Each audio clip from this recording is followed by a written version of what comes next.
Hello friends, स्वागत है आप लोग का जय हिंद क्लासेस में। आज मैं आप लोग को खिलजी वंश एवं तुगलक वंश से रिलेटेड इंपॉर्टेंट क्वेश्चन को बताऊंगा, जो कि ऑल कॉम्पिटिटिव एग्जाम्स के लिए मोस्ट इंपॉर्टेंट है। वीडियो स्टार्ट करने से पहले आपको बताया तो कि वीडियो का पीडीएफ का लिंक आपको डिस्क्रिप्शन बॉक्स में मिल जाएगा, जहाँ से आप इसे साइन डाउन कर सकते हैं। तो चलिए वीडियो स्टार्ट करते हैं।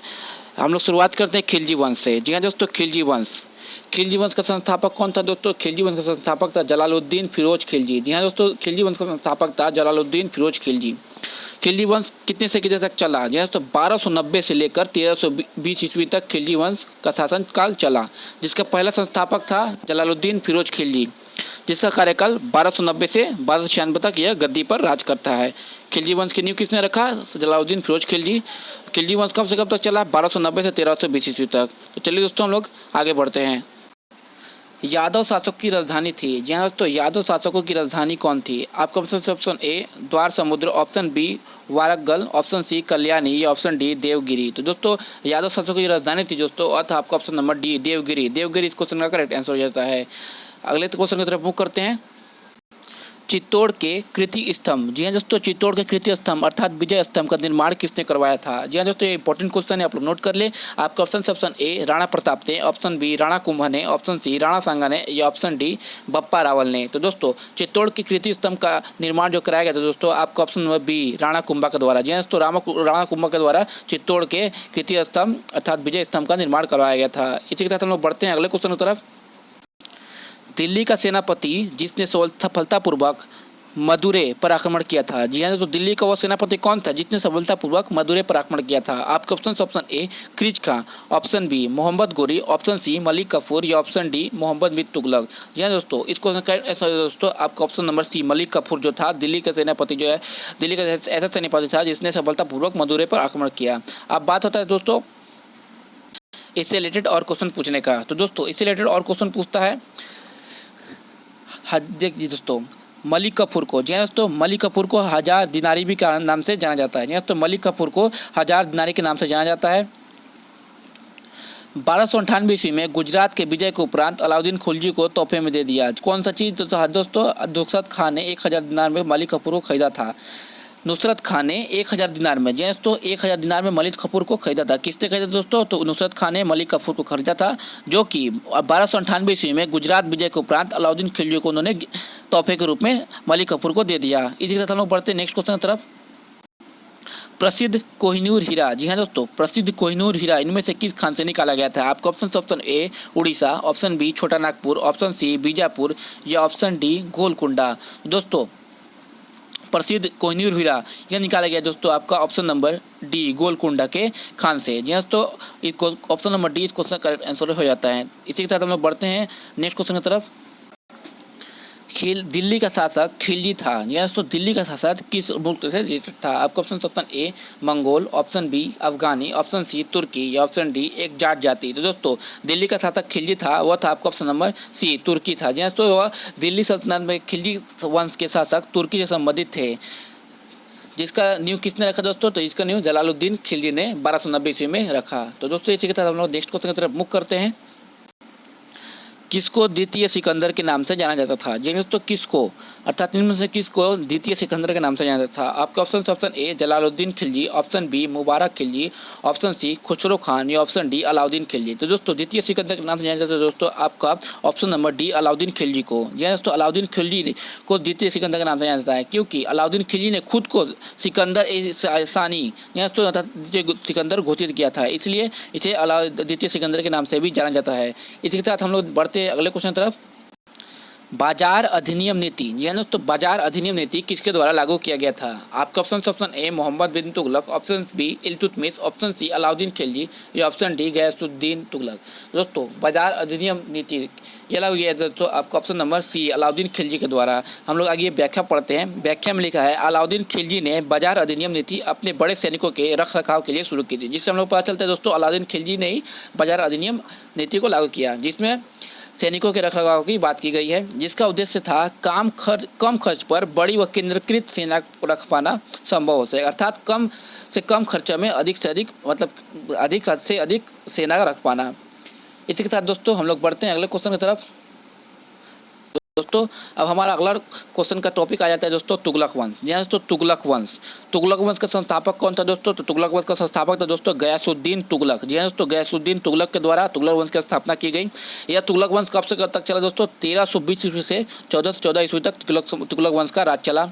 गयासुद्दीन तुगलक ने तुगलक वंश की नींव कब से कब मतलब उस गयासुद्दीन तुगलक ने कितना साल राज किया? तो दोस्तों गयासुद्दीन तुगलक का शासनकाल 1320 से 1325 ईस्वी अर्थात 5 साल ही गयासुद्दीन तुगलक ने शासन किया।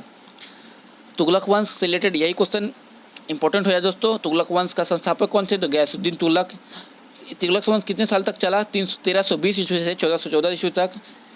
गयासुद्दीन तुगलक का शासनकाल कितने साल तक चला? तो मात्र 5 साल चला। तो दोस्तों इससे रिलेटेड और क्वेश्चन पूछता है, चलिए आगे देखते हैं।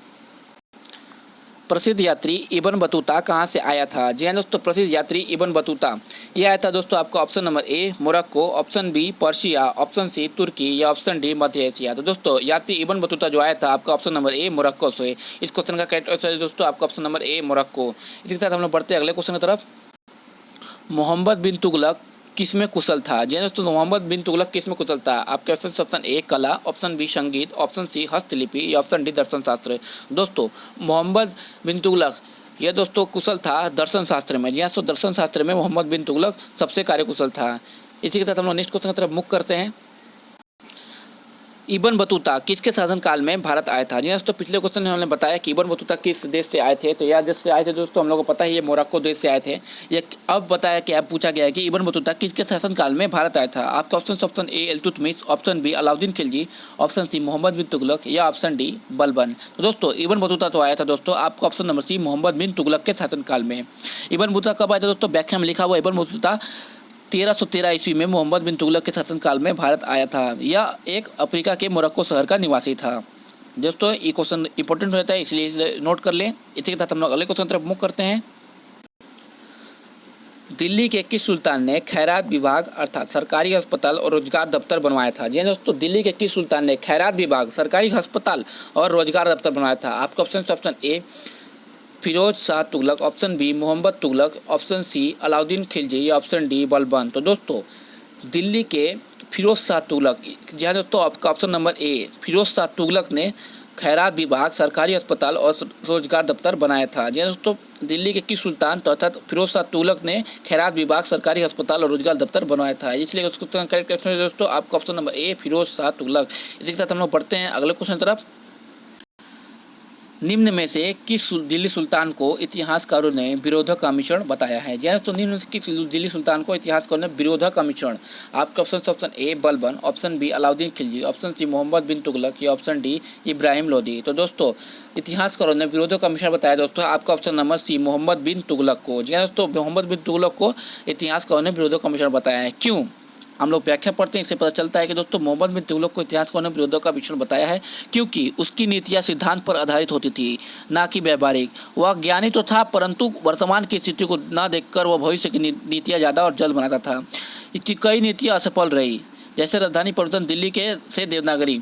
इससे पता चलता है दोस्तों कि वह मोहम्मद बिन तुगलक ज्ञानी तो था लेकिन वह भविष्य की ओर देखता था, वर्तमान के परिस्थितियों को नहीं देखता था, इसलिए इतिहासकारों ने इसे विरोधों का मिश्रण बताया। इसकी बहुत सारी नीति असफल हुई, इसलिए इतिहासकारों ने इसे विरोधों का मिश्रण बताया। इसी के साथ हम लोग अगले क्वेश्चन तरफ मुख करते हैं। किसने सन 1329 ईस्वी से 1330 ईस्वी के बीच तांबे के सिक्के के रूप में मुद्रा चलाई थी? जी दोस्तों, किसने सन 1329 से 1330 ईस्वी के बीच तांबे के सिक्के के रूप में मुद्रा चलाई? आपके option A Alauddin Khilji, option B Ghiyasuddin Tughlaq, option C Mohammad bin Tughlaq या ऑप्शन डी फिरोज तुगलक। तो दोस्तों सन 1329 ईस्वी से 1320 ईस्वी के बीच तांबे के सिक्के के रूप में मुद्रा चलाई गई थी दोस्तों आपका ऑप्शन नंबर सी मोहम्मद बिन तुगलक के शासनकाल में। जी दोस्तों, मोहम्मद बिन तुगलक के शासनकाल में सन 1329 से 1329 ईस्वी से लेकर 1330 ईस्वी के बीच तांबे के सिक्के का रूप मुद्रा चलाया गया। इसी के साथ हम लोग बढ़ते हैं अगले क्वेश्चन तरफ। मोहम्मद बिन तुगलक एक असफल शासक था। वह असफल शासक क्यों था दोस्तों? आपके ऑप्शन ए वह पागल था, ऑप्शन बी वह व्यवहारिक व्यक्ति नहीं था, ऑप्शन सी उसने राजधानी को स्थानांतरित कर दिया था या ऑप्शन डी उसने चीन के साथ युद्ध छेड़ा था। दोस्तों मोहम्मद बिन तुगलक एक असफल शासक था क्योंकि आपका ऑप्शन नंबर बी, वह एक व्यावहारिक व्यक्ति नहीं था। जी हाँ दोस्तों, वह भविष्य की रीतों पर ज़्यादा सोचता था, वह वर्तमान की चीज़ों को नहीं देखता था, इसलिए वह व्यावहारिक व्यक्ति नहीं था, इसलिए वह एक असफल शासक रहा है। इसी के साथ हम लोग अगले क्वेश्चन की तरफ मुख करते हैं। वर्तमान का दौलताबाद, जिसे मोहम्मद बिन तुगलक ने अपनी राजधानी दिल्ली से हस्तांतरित की थी, वह स्थित था। यह तो वह स्थित था मोहम्मद बिन तुगलक के समय। आपका option A Mysore, option B Aurangabad, option C Nizamabad या ऑप्शन डी भोपाल। तो दोस्तों वह स्थित था दोस्तों मोहम्मद बिन तुगलक के और दौलताबाद। आपका ऑप्शन नंबर बी औरंगाबाद में। दोस्तों औरंगाबाद में दौलताबाद, जिसे मोहम्मद बिन तुगलक ने अपनी राजधानी दिल्ली से हस्तांतरित किया था। इसी के साथ हम लोग अगले क्वेश्चन तरफ बढ़ते हैं। दिल्ली का सुल्तान जिसने ब्राह्मणों पर जजिया कर लगाया था। जी दोस्तों, दिल्ली का वो सुल्तान कौन था जिसने ब्राह्मणों पर जजिया कर, जी हाँ दोस्तों, जजिया कर लगाया था। आपका option A Alauddin Khilji, option B Firoz Shah Tughlaq, option C Mohammad bin Tughlaq या ऑप्शन डी बलबंत। तो दोस्तों जजिया कर यह लगाया दोस्तों आपका option number B Firoz Tughlaq, जी हाँ दोस्तों, फिरोज शाह तुगलक के शासनकाल में। जजिया कर होता क्या दोस्तों? जजिया गैर मुस्लिम पर लगाया गया एक धार्मिक कर था, जिसे सबसे पहले कुतुबुद्दीन ऐबक ने शुरू किया। ब्राह्मणों पर जजिया कर फिरोज शाह तुगलक ने लगाया, फिर मुगल साम्राज्य में अब अकबर ने जजिया कर को हटा दिया था, परंतु अगर औरंगजेब ने इसे पुनः ले लिया है। इससे पता चलता है दोस्तों जजिया कर शुरुआती में किसने लगाया था दोस्तों? तो शुरुआती में कुतुबुद्दीन ऐबक ने शुरू किया था। उसके बाद ब्राह्मणों पर किसने लगाया? तो दोस्तों ब्राह्मणों पर लगाया फिरोज शाह तुगलक ने। और इसने जजिया कर को अंत किसने किया? तो जजिया कर का अंत एक बार अकबर ने किया, लेकिन परंतु औरंगजेब जब शासनकाल में आता है तो वह जजिया कर को वापस लगा देता है। तो इस क्वेश्चन का करेक्ट आंसर है तो दोस्तों आपका option number B Firoz Shah Tughlaq ने ब्राह्मणों पर जजिया कर लगाया था। इसके साथ हम लोग बढ़ते हैं नेक्स्ट क्वेश्चन तरफ। मोहम्मद बिन तुगलक ने अपनी राजधानी हस्तांतरित की थी। दिल्ली से वारंगल, ऑप्शन बी दिल्ली से देवगिरी या ऑप्शन सी दिल्ली से मदुरई या ऑप्शन डी दिल्ली से विजयनगर। तो दोस्तों मोहम्मद बिन तुगलक ने अपनी राजधानी आपका ऑप्शन नंबर बी, यह तो ऑप्शन नंबर बी दिल्ली से देवगिरी में हस्तांतरित की थी। इसी के साथ हम लोग बढ़ते हैं नेक्स्ट क्वेश्चन तरफ। निम्न में से तुगलक वंश के किस सुल्तान ने चांदी के सिक्कों की जगह तांबे के सिक्कों का प्रचलन किया लाया? यह तो इस क्वेश्चन मैंने पिछले का क्वेश्चन में बता दिया है। आपके option A Ghiyasuddin Tughlaq, option B Mohammad bin Tughlaq, option C Firoz Shah Tughlaq या ऑप्शन डी महमूद तुगलक। दोस्तों इस क्वेश्चन का करेक्ट आंसर है दोस्तों आपका option number B Mohammad bin Tughlaq. जी हाँ, तो मोहम्मद बिन तुगलक ने चांदी के सिक्कों की जगह तांबे के सिक्कों का प्रचलन में लाया था। इसके साथ हम लोग बढ़ते हैं अगले क्वेश्चन तरफ।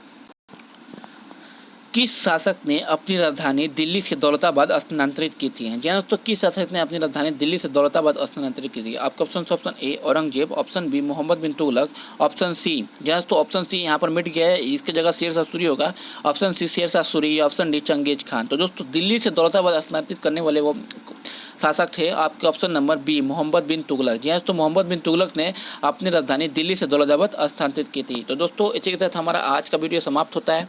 वीडियो समाप्त करने से पहले आपको बता देता हूँ कि टेलीग्राम का चैनल हमारे डिस्क्रिप्शन बॉक्स में दे दिया जाएगा, जहाँ से आप आसानी से हमारे साथ जुड़ सकते हैं। इसका PDF का लिंक भी आपको डिस्क्रिप्शन बॉक्स में मिल जाएगा, तथा साथ ही वीडियो को ज़्यादा से ज़्यादा शेयर करें, लाइक करना ना भूलें। अगर आप नए चैनल में नए हो तो सब्सक्राइब जरूर करें। इसी के साथ मैं अपना वीडियो समाप्त करता हूँ। मिलते हैं अगले वीडियो में। जय हिंद, धन्यवाद।